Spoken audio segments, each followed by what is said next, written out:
Hello friends, US के बाजार बंद हैं आज। और इसके साथ ही आज जो है निफ्टी ने अपने उच्चतम स्तर को छू लिया और उसके ऊपर क्लोज भी दे दिया। लेकिन ऐसी कोई हलचल नहीं देखने के लिए मिली जैसी जनरली लाइफ टाइम हाई के समय पर मिलती है, ना तो तेजी की ना मंदी की। और बाजार ऊपरी लेवल पर सस्टेन नहीं कर पाए और हमारा एक रेंज बाउंड ट्रेड का एक्सपेक्टेशन था स्पेशली निफ्टी बैंक में, और वो रहा भी। और दिन भर एक सीमित दायरे के दौरान निफ्टी बैंक घूमता रहा।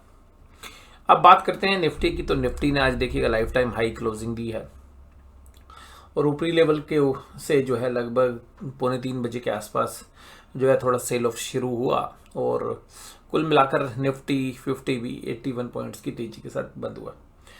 अब कल मंगलवार फाइनेंशियल निफ्टी की एक्सपायरी, बुधवार बैंक निफ्टी की एक्सपायरी, बृहस्पतिवार निफ्टी की एक्सपायरी, और उसके बाद 4 ट्रेडिंग सेशन उसके अगले हफ्ते में, यानी कि एक्सपायरी से पहले अभी कुल 8 दिन का समय बचा है। और इंडिया विक्स 16 के ऊपर बना हुआ है और 5 दिन से लगातार बाजारों में एक तेजी का रुख देखने के लिए मिला है। रीजन था बाजार जबरदस्त तरीके से ओवरसोल्ड थे और स्पेशली बैंक निफ्टी स्टॉक्स के अंदर एक ज़्यादा ओवरसोल्ड वाली सिचुएशन बनी हुई थी।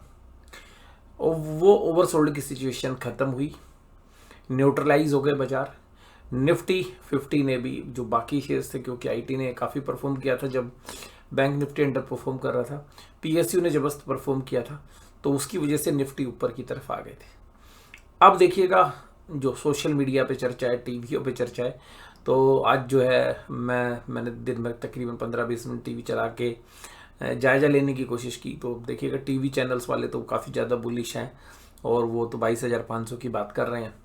लेकिन अपना जो व्यू है वो अब कल दोपहर से, कल first session neutral to positive है हमारे लिए, लेकिन उसके बाद दोपहर से एक व्यू या तो टीवी वाला बनेगा या हमारा वाला बनेगा। बट हमारा व्यू ये बनता है कि कल की ओपनिंग ठीक होनी चाहिए, ठीक ठाक होनी चाहिए, और सेकेंड हाफ वो 11 बजे से 10:30 बजे से या आधे घंटे बाद ही बाजार जो है एक नेगेटिवली रिएक्ट करते हुए नजर आने चाहिए।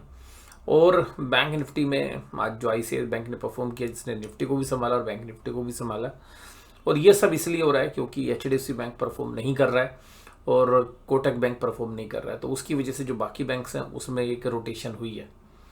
अगर अब एचडीएफसी बैंक और कोटक बैंक ने कल परफॉर्म नहीं किया तो ये निश्चित हो जाएगा कि अब आईसीआईसीआई बैंक को भी पिटना है, एसबीआई को भी पिटना है, और जो बाकी बैंकिंग स्टॉक्स हैं उनमें दोबारा सेलिंग शुरू हो जाएगी।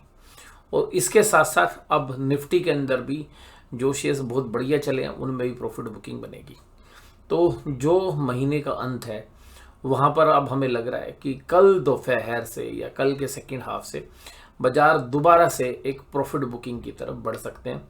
और निफ्टी के साथ साथ हमें लग रहा है स्मॉल कैप और मिड कैप इंडेक्स में भी आपको सेलिंग देखने के लिए मिल सकती है। बाजार में कहीं ऐसे सिम्टम्स आपको नज़र नहीं आ रहे होंगे कि मैं जो ये बात कर रहा हूँ आपके साथ, तो क्योंकि बाजार ओवरसोल्ड थे वहाँ से एक रिएक्ट करके आ गए। अब बाजार दोबारा से सेल ऑन राइज है, हर राइज के ऊपर अब बाजार मुझे लगता है बिकेगा। लेकिन इसमें एक सबसे खास बात ये कि अगर 22,200 एक स्टॉप लॉस जो है निफ्टी में रहेगा, अगर उसके ऊपर निफ्टी 50 सस्टेन कर गया तो फिर देखिएगा शॉर्टर्स जो हैं, जो शॉर्ट पोजीशन बना रहे हैं, जो बाजार को धकेलने के लिए आतुर हो रहे हैं, वो फंस सकते हैं। बट हमें लग रहा है कि उसकी चांसेस 5% है और प्रॉफिट बुकिंग के चांसेस 95% है, तो हमें सेल ऑन राइज वाला मार्केट लग रहा है। इसके बाद अगर आज की कैंडल्स देखें तो लगातार 5 ग्रीन कैंडल के बाद अब कल जो बारी है वो बाजार के ट्रेंड के रिवर्स होने की हमें लगती है। तो अब हमारे लिए दोबारा से बाजार नीचे आते हुए हमें लगने चाहिए। उसके बाद आईसीआईसीआई बैंक, रिलायंस, बजाज फिनसर्व जैसे शेयर्स आज तेजी में थे। वहीं LNT, TCS, Tata motors, LTI, Mindtree जो शेयर्स हैं वो कुछ मामूली सी कमजोरी में थे। एडवांस डिक्लाइन बड़ी जबरदस्त तरीके से तेजी वालों के साथ थी। ग्रासिम, बजाज फिनसर्व, बजाज ऑटो और सिप्ला जो है मेजर कंट्रीब्यूटर थे तेजी के। कोल इंडिया, एलएनटी, विप्रो और एसबीआई लाइफ में कमजोरी थी।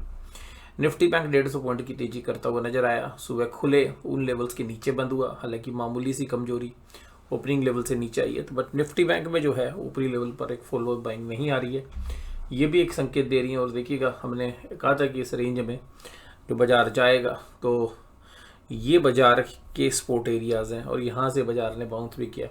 मुझे लगता है कि बाजार को फिर नीचे आना है। अब वो एकदम आएंगे, थोड़ा रुक रुक के आएंगे, बट अब लग रहा है कि बाजार दोबारा से नीचे की तरफ आपको बढ़ते हुए नज़र आने चाहिए। और मंथली एक्सपायरी पे हो सकता है कि अभी बाजार धीरे धीरे सॉफ्ट होंगे और मंथली एक्सपायरी के आसपास जाके एकदम सीवियरली सेलिंग भी शुरू हो सकती है, लेकिन वो तब देखेंगे जब तक अपनी अभी बाजार की 2 कदम चलने दो, फिर देखते हैं कि तेजी मंदी वालों के स्टॉप लॉस कटते हैं या मंदी वाले कामयाब होते हैं। मुझे लग रहा है 5% चांस है स्टॉप लॉस कट जाए, 95% चांस है कि मंदी वाले बाजार को अपने कंट्रोल में ले लेंगे। ICICI बैंक, SBI और AU स्मॉल फाइनेंस बैंक ये तेजी में थे आज बैंक निफ्टी में। Bank of Baroda, HDFC bank, PNB और एक्सिस बैंक कमजोरी में थे। इसके बाद आज 754 करोड़ की FIs ने दोबारा से सेलिंग शुरू कर दी। तो अब ये जो डेटा है ये महीने के अंत तक भी चल सकता है और इस महीने में भी 13,000 करोड़ की जो है सेलिंग करके बैठे हुए हैं। FIs जनरली जो अपना लास्ट तुरुफ का पत्ता है वो महीने के एंड की एक्सपायरी में प्ले करते हैं। तो अगर वो यहाँ पे ट्रैप हो गए और शॉर्ट कवरिंग आ गई तो वो हो सकता है कि अपने शॉर्ट्स को भी काटें और थोड़ी सी और तेजी करके फिर बाजार को तोड़ें, तो वो फिर मार्च में भी शिफ्ट कर सकते हैं। बट चांसेस नहीं लग रहे हमें वो गेम नहीं लग रहा। हमें लग रहा है 95% चांस अब sell on rise market start हो जाएगी। और FIs ने आज अपने इंडेक्स के फ्यूचर्स में तेजी कर ली, लेकिन स्टॉक फ्यूचर्स में 2107 करोड़ के बेच दिए। तो जो स्टॉक फ्यूचर्स हैं वो भी ये इंडिकेट कर रहे हैं कि हाँ, FIs अब स्टॉक फ्यूचर्स में एग्रेसिवली मंदी की पोजीशंस बना रहे हैं, हेज इंडेक्स फ्यूचर्स को लेके जा रहे हैं। और कुल मिला के ऑप्शंस में भी दोबारा से एक अच्छी सेलिंग हमें देखने के लिए मिल रही है। 14 तारीख को आने की 40,000 की बाइंग, तब दोबारा से ऑप्शंस की सेलिंग है। तो हमें ऐसा प्रतीत होता है कि बाजार अब सेल ऑन राइज होते हुए नजर आएंगे। और पुट कॉल रेशियो भी न्यूट्रल हो गई है। तो इस केस के अंदर अगर हम देखें तो 16 का इंडिया विक्स और 1.19 की पुट कॉल रेशियो, तो जब इतना ऊपरी लेवल पर इंडिया विक्स बना हुआ है तो ये तो पक्का है कि अगर बाजार में तेजी होती अभी और फर्दर तो इंडिया विक्स जो है घटकर 12-13 के आसपास आ जाना चाहिए था, जो कि नहीं हुआ है। तो ये ही हमारे लिए एक प्राइमरी इंडिकेटर का काम भी कर रहा है कि बाजार शायद प्रॉफिट बुकिंग के शिकार होंगे। निफ्टी बैंक की पुट कॉल रेशियो जो 0.6 के आसपास चली गई थी वो भी 0.11 है। तो पुट राइटर्स को ट्रैप बाजार कभी भी कर सकता है, तो इसलिए हम एक सेलिंग वाला जो व्यू है वो बनता है। ब्रेंट कुड भी $83 पर आ गया है और ऑप्शन चेन के डेटा में हालांकि इतने खतरनाक नहीं है। अंदर की जो कॉल राइटिंग थी वो अनवाइंड हुई तो वो सारी की सारी ऊपर शिफ्ट होगी, लेकिन पुट राइटिंग बड़ी जबरदस्त है। लेकिन बाजार आजकल राइटिंग के हिसाब से नहीं बल्कि बाइंग के हिसाब से भी चलता है। तो मुझे लगता है कि 22,000 पे एक अच्छा लेवल है और 22,000 जैसी क्रैक होगा निफ्टी के अंदर तो एक अच्छा खासा सेल ऑफ शुरू हो सकता है। तो निफ्टी में 22,000 का जो लेवल है वो अहम रहने वाला है। 22,000 टूटते के साथ देखिएगा बाजार बड़ा तेजी से जो है नेगेटिवली रिएक्ट कर सकता है। और इसी तरीके से अगर निफ्टी बैंक में भी देखें तो निफ्टी बैंक में ऊपर की तरफ 40,500, 40,600, 40,700 पर पोजीशन शिफ्ट हो गई जो अंदर की कॉल राइटिंग थी। पुट राइटिंग हालांकि काफ़ी गजब है 46,400 और 500 पे, और इवन 300 पे भी 30,000 कॉन्ट्रैक्ट है। लेकिन टेक्निकली देखिएगा 46,300 अगर टूट के बाजार जब नीचे स्लिप होना शुरू होगा तो फिर तेजी वालों की पोजीशंस अनवाइंड होती हुई नजर आएंगी और मंदी वाले एग्रेसिवली पोजीशंस बनाते रहेंगे। तो अभी हमें ऐसा लग रहा है कि बाजार हो सकता है कि एक बार आपको 46,700-800 की तरफ जाता हुआ नजर आए मॉर्निंग सेशन में, लेकिन मुझे लगता है कि अगर वहाँ पे जाता है तो एक अच्छी खासी सेलिंग का जो है शिकार हो सकता है। तो आज की इस वीडियो में बस केवल इतना ही। वीडियो में जुड़े रहने के लिए आपका धन्यवाद। Thank you very much.